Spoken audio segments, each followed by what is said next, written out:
I'm gonna be honest with you, I actually hate to see anybody, whether you don't want to run the SRS or not, you know, don't do it to the dogs. Don't bash a sport that's good for dogs. Why would anybody ever want to do that? You know, you know, and because it's just bad in general. It's bad. You might be bashing the SRS, but it's bad for the whole deal. Whether your field trials, hunt tests, anything we can do for our sport and to promote it, that's what we need to do. And if we ain't got anything good to say about it, then we just need to be quiet and go play golf or do something like that. Well, I think it's fun so far. I've been in two, and I've been semi-successful for being in it twice.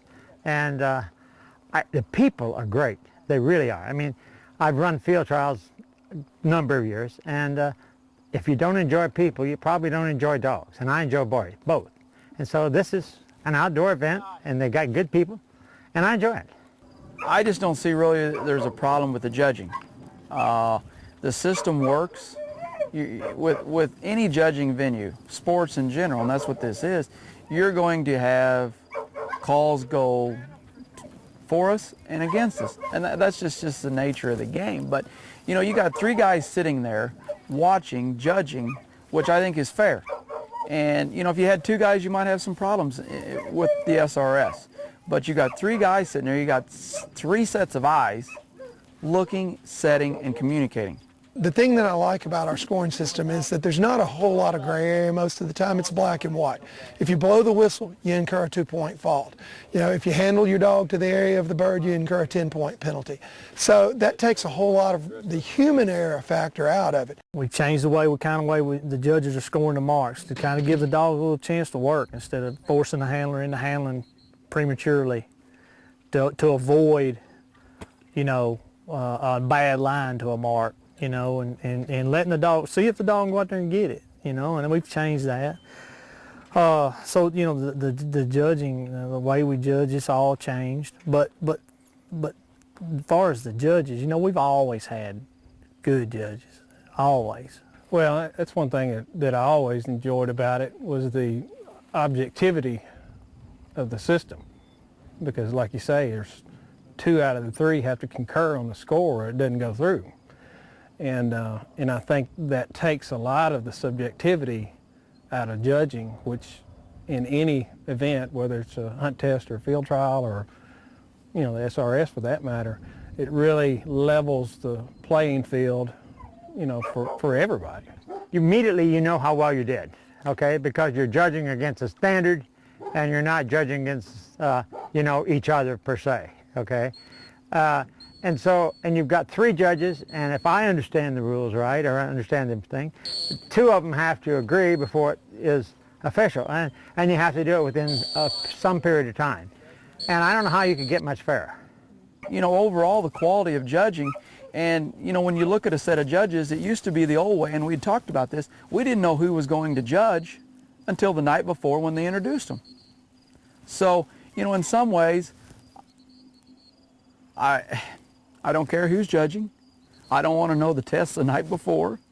Let's just set them up and let's run them and take the good with the bad. So, you know, and you've got judges, and you look at the judges that have been judging, every one of those judges brings something to the table, whether it be how much experience or no experience. So, and you take several of these guys have judged, and they know what they're looking for, and they're judging, they know how to set up tests. The system, it works. The judges as a whole, we've ran the gamut. I mean, I'm sure that we've got people that after they were invited to judge, the organization said, oh my God, how did we ever screw that up so damn bad, you know? And then on the other hand, we've got guys that we've seen over and over again who are very fair and very consistent. And I think it's that way in any venue that we run in.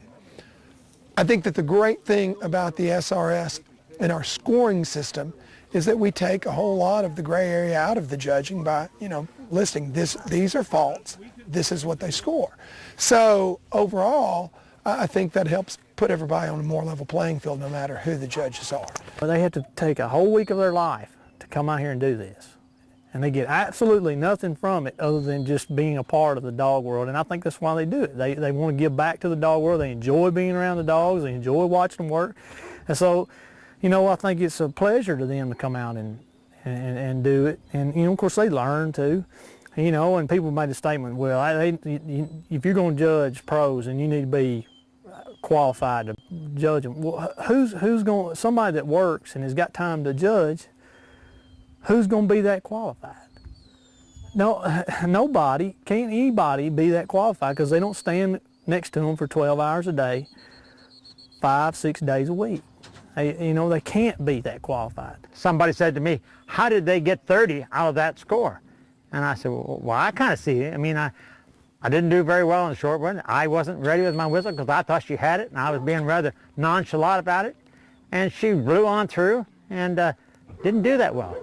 On the second event, second bird she got, she did real well, but she didn't go in there and pin it. She didn't have any handles, but she did real well. And so I was real pleased with my score. Well, I would have naturally, like anybody else, would have liked to have seen a better one. But there were several people in the gallery said, how could they have gotten 30? Well, when you look at everything relative into what everybody else is doing, I'm happy. I think judging is no different than refereeing because it is a thankless job. And you take, whether you judge a field trial, a hunt test, or a super retriever series, you're giving up your time, your precious time away from your family, your job. I mean, you figure what you make, it's like 3 cents an hour or less. And the only person that's going to be happy is the person who wins, whether it be a super retriever series, a field trial, or a basketball or baseball game. Do we see stuff we don't like? Absolutely, just like they do in every other event that you see. Do we have our problems? We certainly do. But we know we love our game, and it's not any reflect on our judges.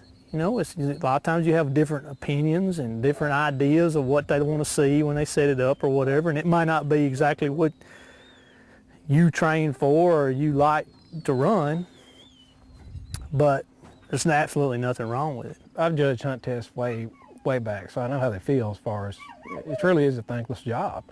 You can't do anything right. You can only lose.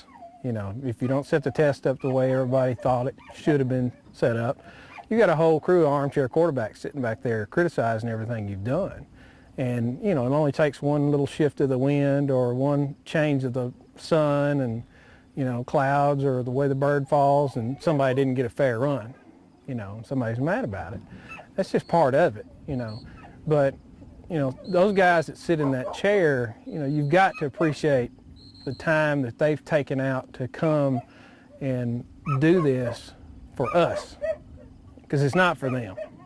And I have the utmost respect for these people that come out and do this, because I mean it's they catch it from everybody, but I'm going to guarantee you this: they won't ever catch it from me.